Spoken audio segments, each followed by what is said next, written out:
खेल के मैदान से लेकर हम आपकी खिदमत में हाजिर हैं। आज सबसे पहले सबसे बड़ी खबर यही कि वर्ल्ड टेस्ट चैंपियनशिप न्यूजीलैंड ने जीती। सही बात, न्यूजीलैंड ने जीत ली और दो बातें बड़ी अहम है इनकी जीतने जी, न इनके मुल्क ने ना इन्हें हाइप बिल्ड किया था, हम आलमी चैंपियन इंडिया ने किया था। सही बात, हाइप का प्रेशर नहीं था इनके पास, 50 लाख की आबादी उस मुल्क की। एक बात ये है। दूसरी बात, डिग्निटी इन विक्ट्री वो केन विलियमसन ने दिखाई, जो शायद अगर इंडिया जीतता नहीं दिखाता। ना उछल कूद, न जंपें, न गाली गलोच, न over reaction. That's what champions are made of. बहुत जबरदस्त बात है, बहुत जबरदस्त बात। और यही एक चैंपियन की सूरदाल होनी चाहिए, ये एक चैंपियन की ये सूरत होनी चाहिए। हम अपने इस प्रोग्राम में एनालिसिस करते हैं और करना भी है।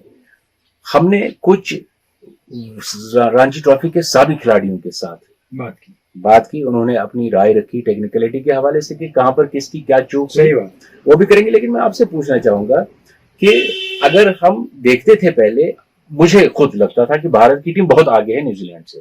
इंडियन टीम अच्छी थी, इसमें कोई दो राय नहीं। और हमने ये बात भी की कि इंडियन टीम को स्लाइट एज है।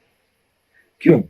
क्योंकि ज्यादा तजुर्बेकार टीम है, उनकी भी तजुर्बेकार है। लेकिन हमने ये बात भी की थी कि कंडीशन न्यूजीलैंड के सपोर्ट में, क्योंकि न्यूजीलैंड में ऐसी ही कंडीशन होती है, बिल्कुल ठंड होती है, विकेट में जो बाउंस है वो ऐसा ही होता है और सॉफ्ट विकेट होते हैं, तो उनके लिए। और अगर सर्दी हो गई, जो हमने कहा था कि स्वेटर दो पहनने पड़ते हैं, उनको इतना महसूस नहीं होगा जितना इंडिया को होगा। सही बात, सही बात। तो सबसे पहले हम राय सुनेंगे मुबशिर हसन की। मुबशिर हसन चूंकि यहाँ एकेडमी के हेड भी हैं, क्रिकेट एकेडमी के, और साबिक खिलाड़ी भी हैं। आइए देखते हैं क्या कहते हैं इस मैच के हवाले से। So finally we have a world test champion and that's New Zealand. न सिर्फ वो चैंपियन साबित हुए वर्ल्ड टेस्ट क्रिकेट के, बल्कि उन्होंने ये भी इंश्योर किया कि अपने जो हरीफ हैं they basically played them out in all the departments of the game। देखिए, अगर मोटे मोटे तौर पे देखा जाए तो इसमें बहुत सारी चीजें हैं जो आप पॉइंट आउट कर सकते हैं कि किन वजूहात की वजह से जो है भारत जो बहुत अच्छा कर रही थी पिछले कई साल से टेस्ट क्रिकेट में, और फाइनली जब ये एक बहुत इंपॉर्टेंट मुकाबला आया तो यहाँ ये क्यों पिछड़ गए। इसमें अगर हम देखें, पहले दिन बारिश हुई, सारा खेल जो है बारिश की नजर हो गया।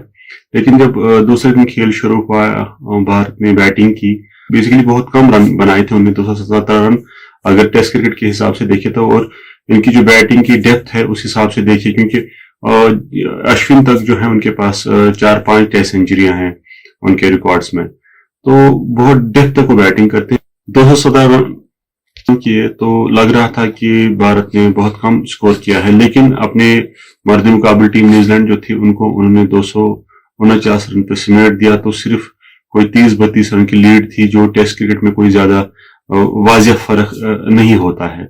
लेकिन जब दूसरी इनिंग में इंडिया बैटिंग करने के लिए आई, जो उनके टॉप के 6 बैट्समैन हैं उसमें सिर्फ 2 ही बैट्समैन हैं, रोहित शर्मा और ऋषभ पंत, जो 30 के स्कोर को तक पहुंच पाए थे। इससे ये पता चलता है कि जो विराट कोहली उनकी बैटिंग के एक मेन पिलर हैं वो नहीं कुछ कर पाए। होता है बड़े बड़े खिलाड़ियों के साथ, हमेशा रहा है कि एक लीन पैच आ जाता है, वो नहीं कर पाते हैं। बट जो बाकी प्लेयर थे, रहाणे थे, उनसे एक्सपेक्ट किया, पुजारा जो उनके मेन स्टे होते हैं टेस्ट क्रिकेट में, who is known to stay at wicket and prolong the innings, न सिर्फ अपनी बल्कि अपनी टीम की, वो भी कुछ खास नहीं कर पाए। और फिर दूसरी बात यह है कि पहले इनिंग्स में देखे तो दोनों का इवनली बैलेंस था, लेकिन जब हम दूसरी इनिंग में देखते हैं, लंच तक जो पहुंच गए थे, लंच तक पहुंचते पहुंचते इंडिया के कुछ 140-42 रन बने थे और उनके तकरीबन 5 खिलाड़ी आउट हो गए थे। दैट मीन्स उनके पास तकरीबन 98-100 रन की लीड थी और अभी उनके पास 5 खिलाड़ी मौजूद थे और सिर्फ टेस्ट क्रिकेट में 75 ओवर बचे थे।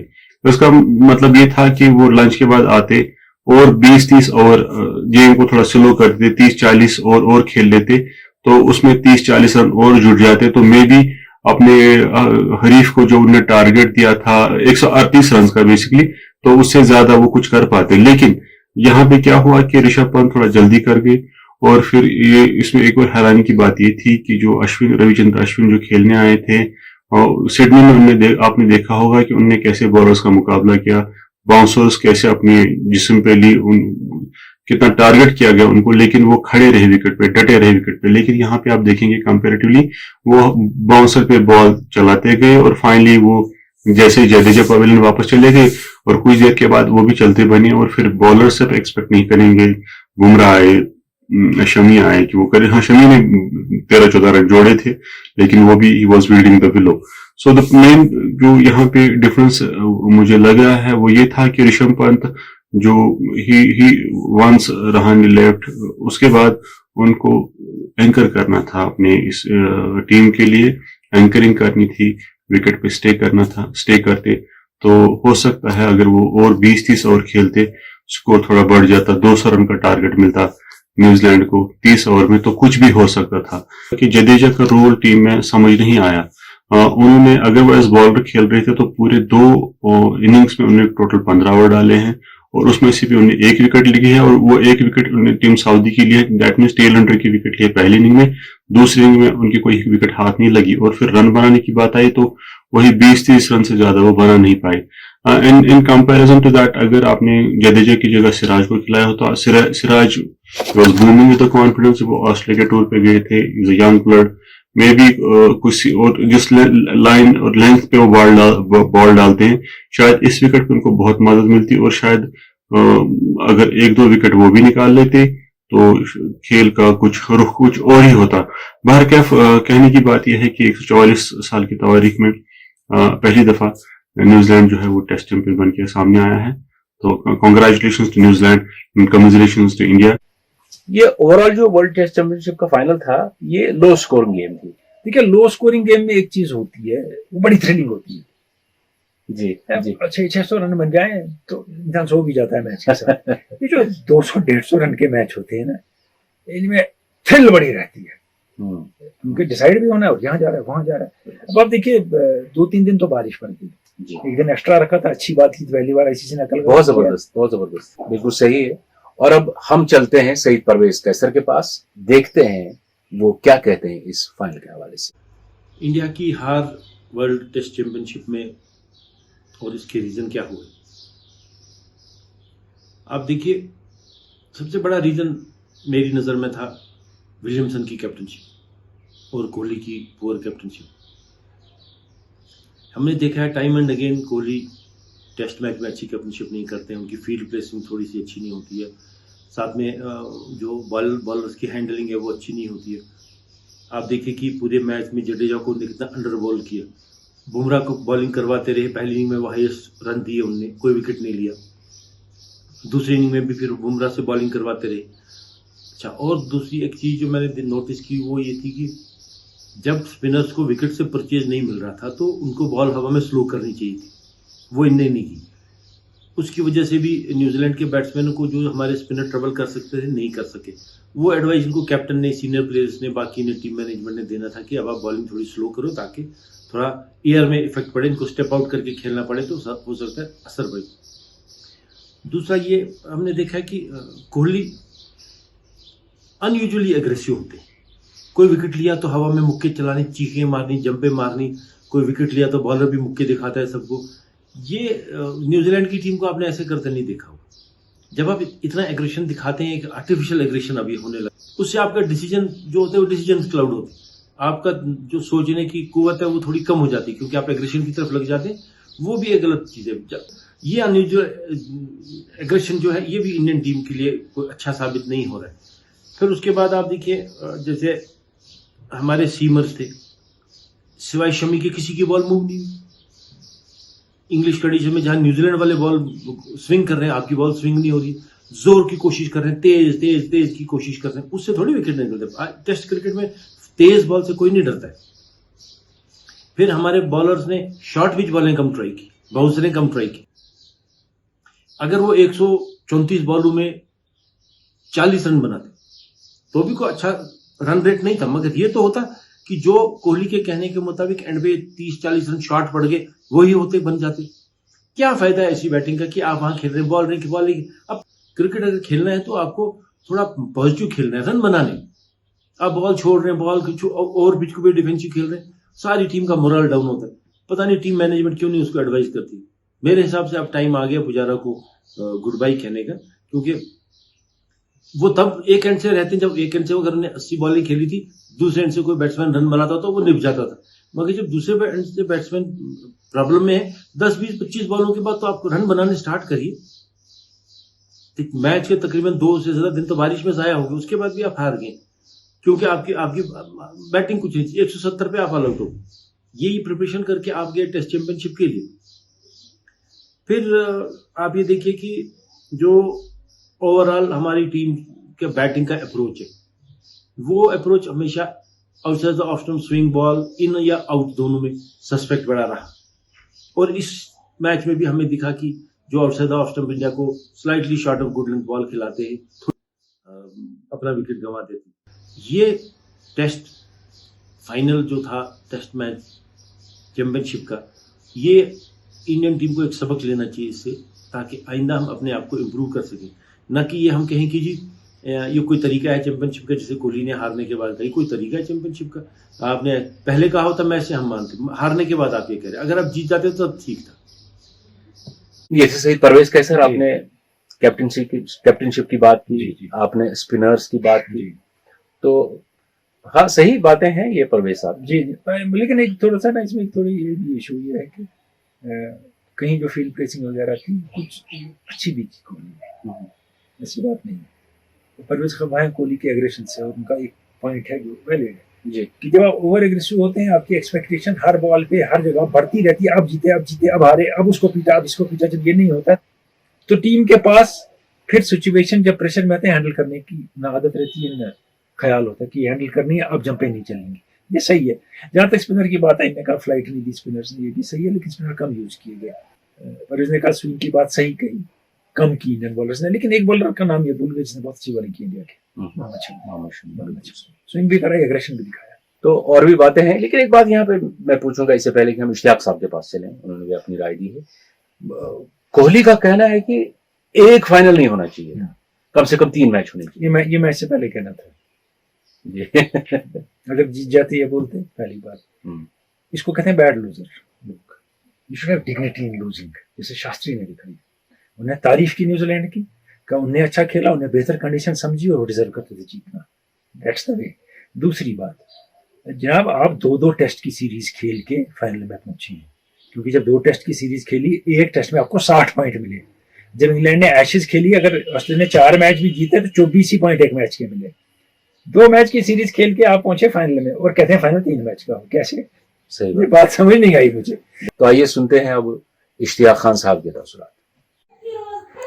वर्ल्ड कप फाइनल के जो विकेट थे वो टिपिकल इंग्लिश विकेट थे। कंडीशंस में बादल गिराने की वजह से काफ़ी हेवी एटमॉस्फेयर था और बॉल हवा में भी घूम रही थी। विकेट में जो ये सारे दिन जिस तरह से खेली, लग रहा था कि विकेट में अच्छा खासा मॉइस्चर रखा गया था ताकि लैटरल मूवमेंट भी। विकेट वॉज, अगर विकेट की बात करें, it was heavily loaded against India. New Zealand के लिए ये कंडीशंस बहुत ज़्यादा मानूस थी। न्यूजीलैंड में भी ऐसी कंडीशन अक्सर बेशतर मिला करती हैं। हेवी वेदर था, विकेट में भी काफ़ी मॉइस्चर था, लैटरल मूवमेंट था, और हेवी वेदर की वजह से बॉल हवा में भी घूम रही थी। इंडिया का सिलेक्शन इस मैच के लिए बिल्कुल गलत था। 2 स्पिनर लाए थे, एक गलत फैसला था। न्यूजीलैंड की टीम 5 मीडियम पेसर्स इस मैच में लाई, बिल्कुल सही फैसला था। बॉल काफ़ी ज़्यादा घूम रही थी और जब भी इंडिया बैटिंग कर रहा था, हर बॉल पे लग रहा था कि विकेट गिरेगी। और इंडिया का सिलेक्शन इस लिहाज से भी कुछ ठीक नहीं लग रहा था क्योंकि उन जो भी बॉलर्स थे उनमें से कोई फ्लोटर नहीं था। फ्लोटर्स और स्विंगर्स ऑफ द बॉल। इस मैच में जो बॉलिंग बुमराह को करनी चाहिए थी, कर न सके। किसी ने सही तरीके से उसको गाइड नहीं किया कि किस पेस पे बॉलिंग करनी है। ओवरऑल कंडीशंस बिल्कुल इंडिया के लिए गैर मानूस थी। और एक इनॉग्रल वर्ल्ड कप फाइनल था, प्रिपरेशन अच्छी खासी होनी चाहिए थी। Board they too missed a point, एक दो मैचेस साइड मैचेस पहले ही होने चाहिए थे। आपस में खेल के उसमें ज़्यादा कुछ इम्प्रूवमेंट नहीं होता है।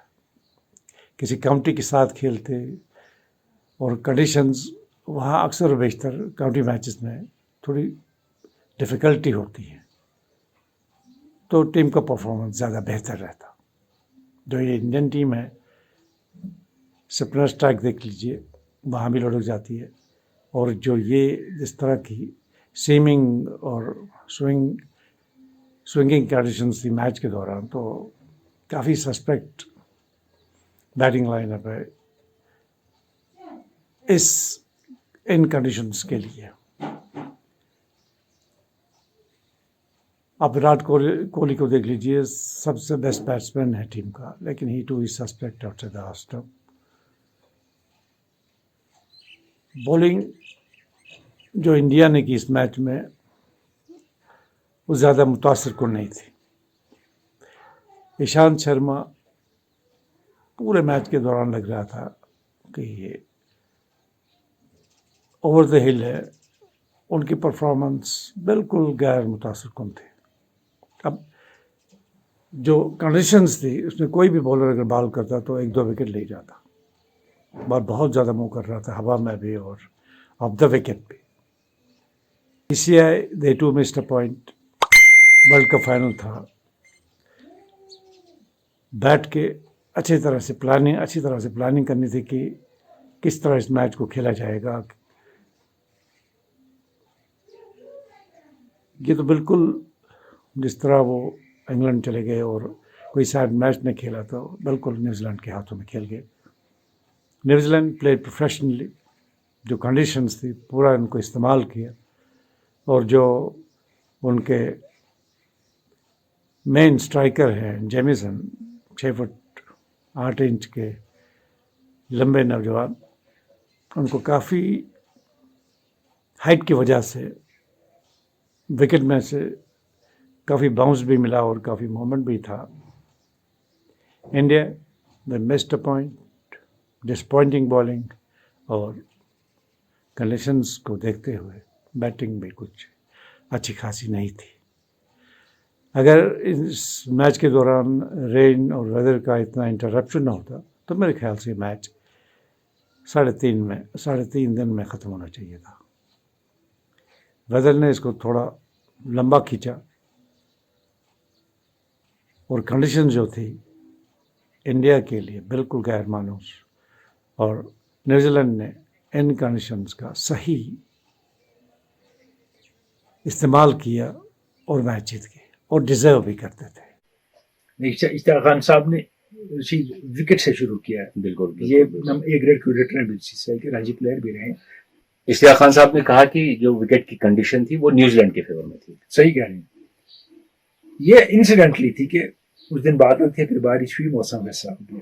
लेकिन एक बात इनने और भी बड़ी कही है कि जो इंडियन बॉलर्स थे, परवेज ने भी कुछ इसका जिक्र किया, उनकी स्विंग और फ्लोटर नहीं चली और बुमराह टोटल फेल हो गए और he was not guided properly by captain and coach या बॉलिंग कोच। उस मोमेंट ये सही है कि अगर वो विकेट पे बॉल मार रहे थे, मैंने देखा इस विकेट नहीं मारनी थी, बिल्कुल इस विकेट पे बॉल को मूवमेंट के लिए आगे फेंकना था, नहीं फेंका, मारते रहे। दूसरी बात जो परवेज ने की, बाउंसर का इस्तेमाल ही नहीं हुआ। ये मैंने लेट नाइट शो में भी आपने कहा था, आपकी बाउंसर अच्छी है, यॉर्कर अच्छी है बुमराह की, ही नेवर यूज्ड इट।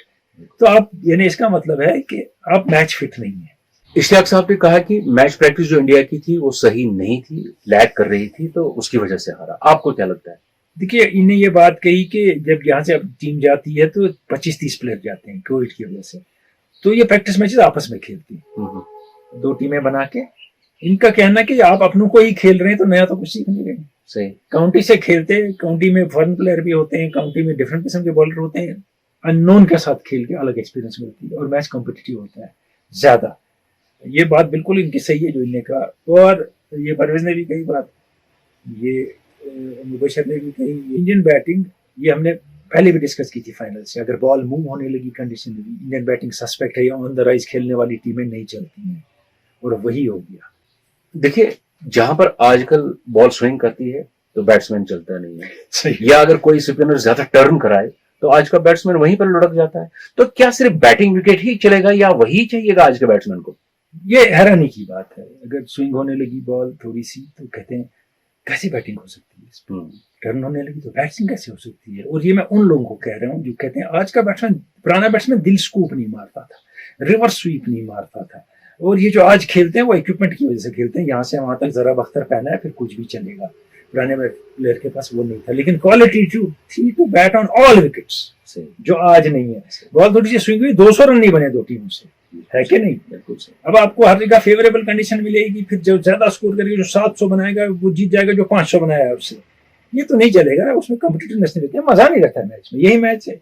कुछ लोगों ने कहा जी पीटरसन जैसे लोगों ने ये दुबई में होना चाहिए था, वहां हेडक्वार्टर आईसीसी का, तो आज तक बैटिंग कर रही होती दोनों टीमें, मैच डिसाइड नहीं हुआ होता, इतने रन बने होते। बिल्कुल सही। तो करना क्या था वहां खेल की।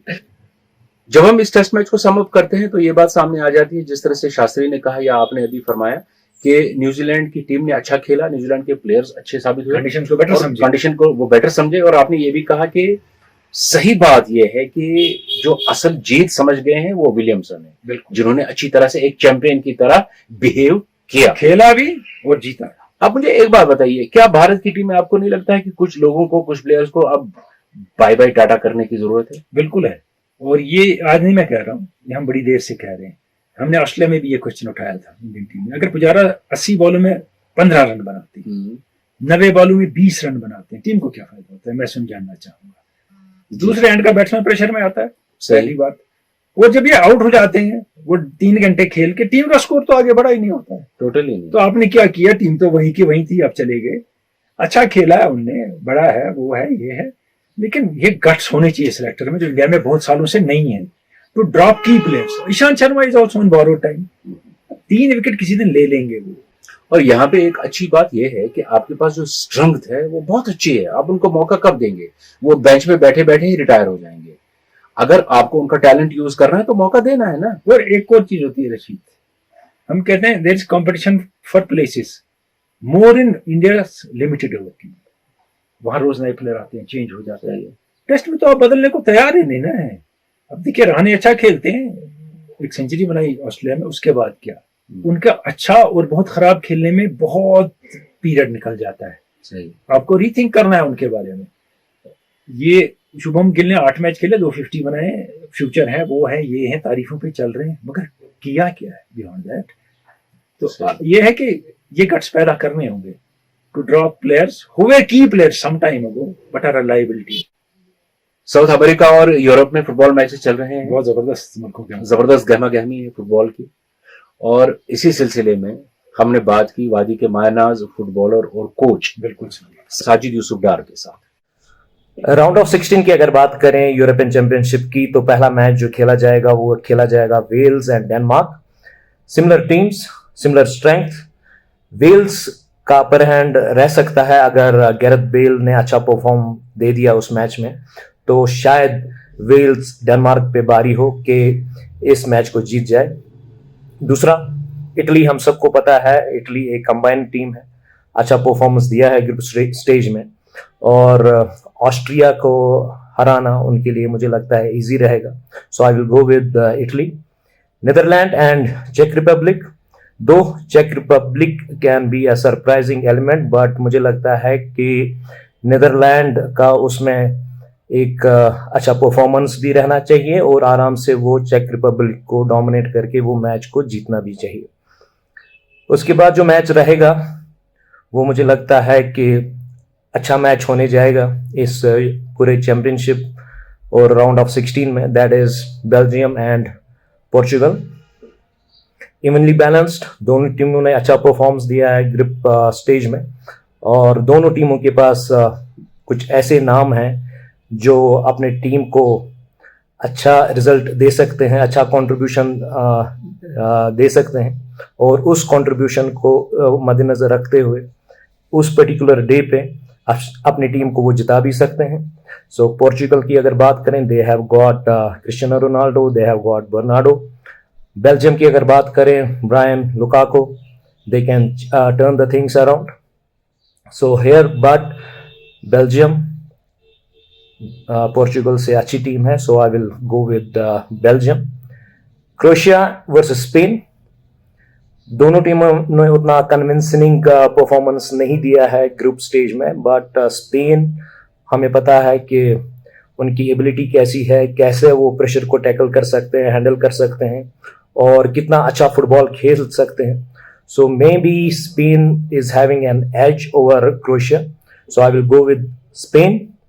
फिर जो मैच रहेगा फ्रांस एंड स्विट्जरलैंड का, उसमें मुझे लगता है फ्रांस को अच्छे से वो मैच जीतना चाहिए with full dominance over Switzerland. Though Switzerland can also play good football, उनके पास भी कुछ ऐसे क्वालिटी प्लेयर्स हैं जो अच्छा फुटबॉल खेल सकते हैं, बट फ्रांस का परफॉर्मेंस मद्देनजर रखते हुए, फ्रांस के प्लेयर्स को मद्देनजर रखते हुए फ्रांस ये मैच जीतना चाहिए.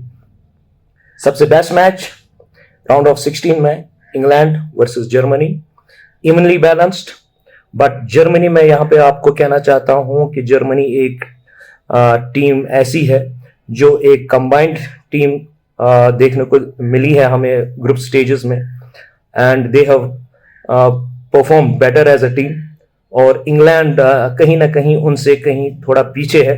सो here in this match I will go with Germany. फिर जो लास्ट मैच जो होगा वो होगा Sweden and Ukraine. Both similar teams with similar level, anyone can go through, they also have some good quality players.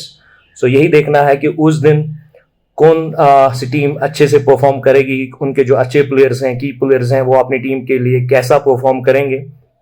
But here मुझे लगता है थोड़ा बहुत स्वीडन को यहाँ पे एज मैं देना चाहता हूँ, and in this match I will go with Sweden. So for me जो 8 टीमें क्वालिफाई करेंगी, they will be Wales, Italy, Netherlands, Belgium, Spain, France, Germany, and Sweden. Thank you very much. विशाल साहब बात कर रहे थे, इन्हें इंटरनेशनल प्लेयर्स को ट्रेन भी किया, उनके साथ गुजारा भी है वक्त, इनकी ओपिनियन मैटर करती है.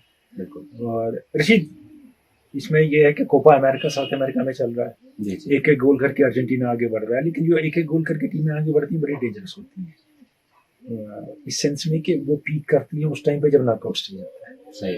दूसरी बात, कल रात को इटली ने ऑस्ट्रिया को हरा दिया, एक्स्ट्रा टाइम में मैच किया तूफान का, 2 घंटे मैच चला और फिर डिसाइड हुआ 2-1 जीता इटली ने. इटली फेवरेट है इस चैंपियनशिप की एक. और रात को 12:30 बजे एक बड़ा इंपॉर्टेंट मैच है, पोर्चुगल और बेल्जियम का, बहुत जबरदस्त. इसमें बड़े मुकाबले हैं यूरोपियन चैंपियनशिप में, और इसमें फ्रांस वो नहीं खेल रहा है जिसके लिए फ्रांस जाना जाता है. जर्मनी फिट एंड स्टार्ट से चल रहा है, इंग्लैंड से हमने खेलना है, लेकिन हॉलैंड की टीम, वो मैंने टूर्नामेंट से पहले बात की, जी could be a surprise packet to win the tournament. सही. और हॉलैंड जा रहा है उस राह पे, बहुत अच्छे. इसलिए यंगस्टर की टीम है, स्टार्स बहुत कम है, इतने जितने मैसिव स्टार्स नहीं. और अब कुछ सवाल आज के प्रोग्राम में हम शामिल करेंगे. एक बात जो मैं खुद आपसे पूछना चाहता था, लेकिन उसका तज़किरा दानिश आफाकी साहब ने किया है. आर्थ नारबल से आप लिखते हैं कि यूनिस खान ने इस्तीफा दे दिया है, वो बैटिंग कोच थे तो उन्होंने इस्तीफा दे दिया है, कि क्या आपको नहीं लगता है कि उनका टीम मैनेजमेंट में बड़ा रोल होना चाहिए था? ये मैं तो इसके इंतजार में था कि वो कब छोड़ेंगे. यूनिस खान ने 2 के 3 मरतबा कैप्टनशिप छोड़ी. एक मरतबा वो शायद नसीम साहब इनके तब चेयरमैन थे, पाकिस्तान टीम के कैप्टन हुए थे, वो उनसे मिलने गए तो उन्होंने कहा मैं बिजी हूँ, अभी मिलूंगा. 3 घंटे नेशनल टीम के कैप्टन को बाहर उठाया कमरे के.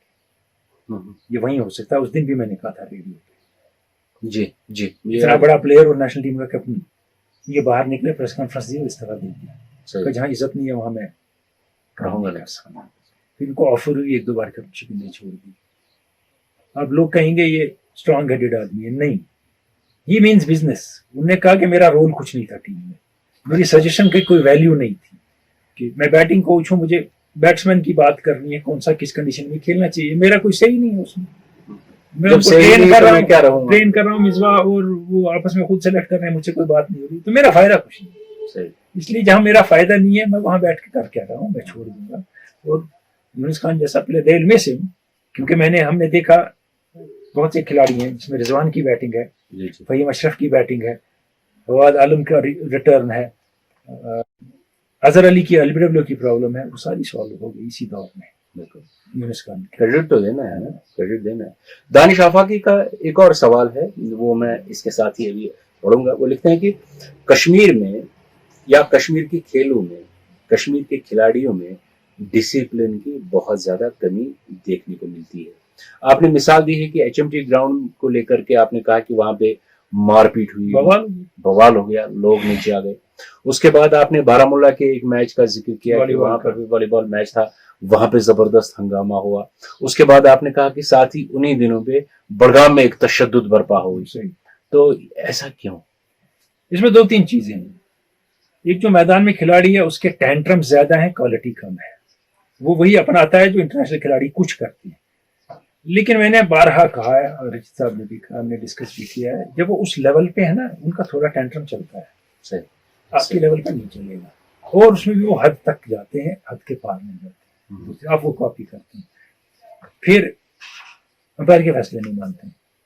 फिर एक और इन्वॉल्वमेंट है रशीद, बड़ी सीरियस। बाहर मैच फिक्सिंग होती है ना, यहाँ भी एक किस्म का होता है मामला, पैसों का। अच्छा, हेर फेर। अच्छा, मैच में। और ये हमने कहा भी था कि यहाँ वो मैच में हो रहा है, कुछ महीने पहले क्रिकेट में हो रही है खासकर, जब वो जिनने पैसे का जिनने हिसाब किताब किया होता है मैच में, जब वो देखते हैं कि सिचुएशन इसके बरख जा रही है, वो क्राउड में होते हैं, वो दंगा कर देते हैं ताकि मैच में हो। ये भी एक मामला है। और खिलाड़ी में डिसिप्लिन की कमी है डेफिनेटली, और एज अ होल हम सब में डिसिप्लिन की कमी है, और वो मैदान में हमें नजर आती है कि मैं बाहर से। और एक और चीज है इसकी, जिसकी तरफ आपको ध्यान देना होगा, आप एग्री करें या ना करें, डजंट मैटर टू मी, जो ये सो कॉल्ड कमेंटेटर वहां होते हैं ना, वो भड़काते हैं लोगों को। ये क्या फैसला दिया अंपायर ने, ये कौन होता है, वो कौन होते हैं ये बोलने वाले, सही। और ये क्या खेल रहा है, इसको खेलना आता है, हुआ दे जाओ बैट उठा के करो ना, वो जो कर रहा है बॉल करके देखो। दे ऑल्सो क्रिएट फस, वो कमेंटेटर्स। आपने अभी कहा कि इंटरनेशनल खिलाड़ियों को देखकर ये लोग ऐसा करते हैं। इंटरनेशनल खिलाड़ी बहुत अच्छा भी करते हैं ना, वो क्यों नहीं कॉपी होता है? वो क्यों नहीं कॉपी होता है? तो एक और चीज है कि उधर भी एक हद तक ही जा सकते हैं, एक और बात है। और वहां आप क्राउड ट्रबल क्रिएट नहीं कर सकते हैं ना, आप अंपायर को धक्के नहीं दे सकते ना, मैं नहीं मानूंगा। और सडनली मैच की कंडीशंस और जो टर्म्स रखी होती है वो बदल नहीं सकता है ना, जो यहाँ होता है। एक और सवाल हम आज के प्रोग्राम में शामिल करते हैं। तारिक खान ने बारामूला से सवाल लिख भेजा है कि जेम्स फॉकनर ने पीएसएल में बहुत अच्छा खेला है, क्या वो ऑस्ट्रेलिया टीम में वापस आ सकते हैं? देखिए, ये ऑस्ट्रेलियन सिलेक्टर्स पे डिपेंड करता है, और PSL can not be yardstick. हाँ, ये दिखा है कि वो वापस फॉर्म में आ रहे हैं, क्योंकि पीएसएल का वो स्टैंडर्ड नहीं है जो इंटरनेशनल स्टैंडर्ड है। इवन आईपीएल का भी नहीं होता, क्योंकि आईपीएल में प्लेयर बहुत बड़े होते हैं, लेकिन आईपीएल में वो प्रेशर नहीं होता है जो इंटरनेशनल मैच में होता है। फॉकनर ने वो प्रेशर देखा है 2015 के वर्ल्ड कप के फाइनल के मैन ऑफ द मैच। बिल्कुल, आ सकते हैं वापस, लेकिन ही हैज टू परफॉर्म मोर। वाजिद गुलजार ने हमें याद किया है बांडीपुरा से। आप लिख रहे हैं कि वर्ल्ड टेस्ट चैंपियनशिप में मुस्तकबिल में टीमों को बराबर का शेयर मिलना चाहिए। आप देखिए, क्योंकि कोई टीम 2 टेस्ट मैच खेलती है, 2 टेस्ट मैच की सीरीज खेलती है, तो कोई टीम 5 टेस्ट मैच की सीरीज खेलती है। और आपने इस बात की तरफ इशारा किया है कि जो बिग 3 हैं उनको मैक्सिमम खेलने का मौका मिलता है। बिल्कुल सही है, मिलता है मैक्सिमम खेलने का। और ये 2 टेस्ट वाला मसला है, 60 पॉइंट ले गए आप एक मैच की, और वहां मैंने भी डिस्कस किया, आप सही कह रहे हैं, ये एक इशू है। और सब टीमों को सबसे खेलना है, नहीं तो चैंपियनशिप कैसी हुई, इसमें बहुत टीमों ने बहुत से नहीं खेला। और ये डिसाइड करना होगा फुटबॉल की तरह, होम एंड अवे, उसके बाद डिसाइड हो। यानी अगर ऑस्ट्रेलिया ने 3 टेस्ट इंडिया में खेले, इंडिया 3 टेस्ट ऑस्ट्रेलिया में खेलेगा। इंग्लैंड ने 3 टेस्ट श्रीलंका में खेले, तो श्रीलंका 3 टेस्ट वहां जाके खेलेगा। ये एक घर में जीत के मैच आप फाइनल में पहुंच जाए और जीत जाए, नहीं सकता।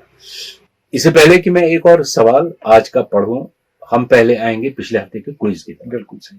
हमने एक इंटरेस्टिंग सवाल आपसे पूछा था, क्योंकि उस वक्त हमने पूरे प्रोग्राम में बात की थी मिल्खा सिंह की, उनका इंतकाल हुआ था। हमने एक सवाल आपसे ये पूछा था कि मिल्खा सिंह ने एक जो दौड़ की थी खलील के साथ लाहौर में बड़ी मानी जाती फिल्म में, जो फिल्म भाग मिल्खा भाग फिल्म है, उसमें उसको उन्होंने फिल्माया था। उसमें एक फैक्चुअल गलती थी, वो क्या गलती थी? जी, बहुत से लोगों ने लिखा है कि वर्ल्ड रिकॉर्ड कुछ और था, कुछ और कहा गया। बहुत सौ ने कहा है कि वो पीछे मुड़ के देखा। देखिए, वो ओलंपिक्स में हुआ था, रोम में। हमने उसकी बात नहीं की थी, हमने खलील की और इनकी रेस की बात की थी, और आपको हमने सारी फिल्म दिखा दी इसके लिए। बात ये है, कमेंटेटर लगातार कहता है गद्दाफी स्टेडियम में रेस हो रही है, गद्दाफी स्टेडियम लाहौर स्टेडियम का नाम 1974 में पड़ा। ये फैक्चुअल मिस्टेक थी। जबकि तब सही है, जब मिल्खा सिंह ने वो दौड़ की थी उस वक्त गद्दाफी स्टेडियम का नाम लाहौर स्टेडियम। लाहौर स्टेडियम था। तो ये एक फैक्चुअल गलती थी और बहुत लोगों ने सही जवाब दिए, बहुत ने गलत भी दिए। हमारे 4-5 आगे, जबकि चार नहीं थी। 4 दोस्त हैं जिन्होंने सही जवाब दिया, मैं उनके नाम पढ़ता हूँ। वाजिद गुलजार बांडीपुरा से जिन्होंने सही जवाब दिया, शबीर बख्श शोपुरा चाडोरा से, डार रऊफ पुरवारा चाडोरा से, और सज्जाद मीर आप लोगों ने सही जवाब दिया। सज्जाद मीर साहब ने जगह का नाम नहीं लिखा है। और आज के हमारे जो विनर हैं वो हैं सज्जाद मीर। बहुत बहुत मुबारक सज्जाद मीर। और ये तेरा सवाल था डेफिनेटली, और आप लोगों ने सही जवाब दिया। उनका भी शुक्रिया जिनने जवाब देने की कोशिश की, सही नहीं दे सके, कोशिश तो की। इससे पहले कि आज का क्विज आप देखें या सुने, मैं एक और सवाल पढ़ूंगा। मोहम्मद रमजान ने कपवारा से सवाल लिख भेजा है कि सरफराज का करियर खत्म हो रहा है क्योंकि रिजवान बल्लेबाजी भी अच्छी करते हैं और विकेट कीपिंग भी, और कैप्टनशिप भी ठीक ही कर रहे हैं। और कैप्टन भी। सही कह रहे हैं आप। इंटरनेशनल करियर सरफराज का ऑन एंड, और ये पाकिस्तान सेलेक्टर्स को समझना चाहिए। अब उनको टूर पे कैरी ना किया जाए, एक नए प्लेयर को किया जाए जो डेवलप होगा एज ए गोलकीपर उनकी टीम के लिए। विंबलडन कल से शुरू हो रहा है। कमाल यह है पिछले साल नहीं हुआ, यह हद हो गई थी विंबलडन में। और विंबलडन का एक अलग मकाम है, एक अलग कैलिबर और क्वालिटी है। सही। और सारे जो ग्रैंड स्लैम है उनकी अपनी अहमियत है, लेकिन जो विंबलडन की है और जो खिलाड़ी मानते हैं, जो विंबलडन की अहमियत है वो किसी की नहीं। और जो माहौल विंबलडन में होता है अंदर और बाहर, और इंग्लैंड में उसको तो लंदन में थोड़ा बाहर लंदन से, मैं वहां रहा हूं उस माहौल में, वो अनबिलीवेबल है। यानी वो लफ्जों में डिस्क्राइब नहीं हो सकता है। आप फील करते हैं where I am present and what's happening here, am I present at Wimbledon. ये कमाल की बात है विंबलडन में रहना। और ये प्लेयर फील कर, विंबलडन ग्रास है, फास्ट है, बहुत कुछ हो रहा है उसमें। और फेडरर वापस आ रहे हैं विंबलडन में, विंबलडन के ग्रेटेस्ट विनर्स में से एक है। देखते हैं, मजा आएगा। तो अगले हफ्ते से बात करेंगे और अगले हफ्ते से ओलंपिक्स की बात शुरू करेंगे हम। क्या आप इजाजत देंगे मैं एक और सवाल पढ़ूं? छोटा सा सवाल है। ये जॉन लॉक आप सवाल पूछते हैं, सवाल नहीं, ये एक सजेशन है इनकी कि मोहम्मद अली और ब्रूस ली पर भी कभी बात कीजिए और सेगमेंट पेश कीजिए। करेंगे कोशिश। देखिए, मोहम्मद अली को वो एक प्रोग्राम में समाना 30 मिनट के 30 घंटे की भी मुश्किल है। लेकिन कुछ चीजें उनकी जो अनयूजुअल है, because he was much more beyond boxing. Boxing में तो कमाल किया ही, क्योंकि ऐसा दूसरा खिलाड़ी तारीख में नहीं पैदा हुआ। वो डिस्कस करेंगे। और ब्रूस ली की फिलॉसफी का हमें नहीं पता है, हमें उनके वो पता है सिर्फ confusion. He had absolutely brilliant philosophy of life. Discuss करेंगे इंशाल्लाह। आते हैं आज के क्विज की जानिब। आज आप एक ये फोटोग्राफ देखिए, ये बॉलर बॉलिंग कर रहे हैं। आपको पहचानना है कि ये कौन है। इस बॉलर को पहचानिए आप और हमें बताइए ये किस टीम का है और इनका नाम क्या है। टीम आप कपड़ों से पहचान लेंगे, शायद नाम भी बताएंगे। नाम जरूरी बताना है, वही तो मसला है। हाँ वही तो मसला है। तो लेते हैं आज अपने इस शो से इजाजत। हम उम्मीद करेंगे कि आप हमारा चैनल भी सब्सक्राइब करेंगे और इस प्रोग्राम को ज्यादा से ज्यादा अपने दोस्तों के साथ शेयर करेंगे। खुदा हाफिज़।